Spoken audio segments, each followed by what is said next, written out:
கோபால் ஒரு ஏழ்மையான குடும்பத்தை சேர்ந்த சின்ன பையன். அவனுக்கு இனிப்புகள்னா ரொம்ப பிடிக்கும். கோபாலோட வீட்டு பக்கத்துல ஒருத்தர் இனிப்பு கடை வச்சிருந்தாரு. அவரோட இனிப்பு கடையில அவர் இனிப்பு செய்யும் போது அதோட மனம் ரொம்ப அற்புதமா இருக்கும். அது கோபாலுக்கு ரொம்ப பிடிக்கும். கோபாலுக்கு இந்த கடைக்காரர்கிட்ட இனிப்பு வாங்கி சாப்பிடணும்னு ரொம்ப ஆசை. ஆனால் கையில் பணம் இல்லாத கோபால் எப்பவுமே அந்த இனிப்பு கடையோட வாசலில் நின்று அந்த இனிப்போட வாசனையை மட்டும் நுகர்ந்துட்டு அதிலேயே மனசை திருப்திப்படுத்திக்கிட்டு அங்கேருந்து கிளம்பி போயிடுவான்.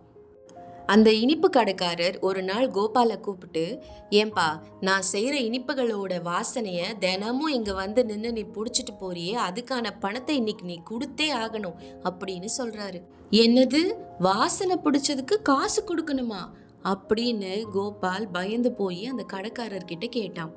ஆமா, பின்ன நீ வந்து தினமும் வாசனை பிடிச்சல, அது என்னோட இனிப்புகள் தானே, அப்ப நீ எனக்கு காசு கொடுக்கணும்ல அப்படின்னு அந்த கடைக்காரர் சொல்றாரு.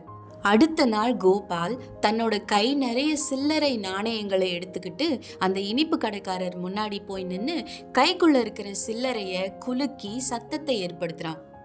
அப்புறம் அந்த கடைக்காரரை பார்த்து கேட்டான், என்ன ஐயா, இந்த சில்லறை காசோட சத்தம் கேட்டதா உங்களுக்கு? நான் உங்களோட இனிப்பை வாசனை பிடிச்சதுக்கும் நீங்கள் என்னோட சில்லறை நாணயங்களோட சத்தத்தை கேட்டதுக்கும் கணக்கு சரியாக போயிடுச்சு. கோபால் இப்படி சொன்னதை கேட்டு அந்த கடைக்காரர் வாயடைச்சு போயிட்டாரு. உண்மைதாங்க, நம்மளை ஏமாத்தணும்னு நினைக்கிறவங்க கிட்ட நம்ம ஒரு நாளும் ஏமாறக்கூடாது.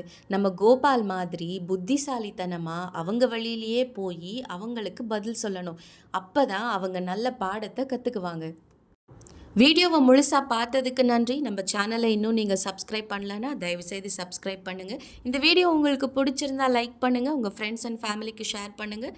நன்றி, வணக்கம்.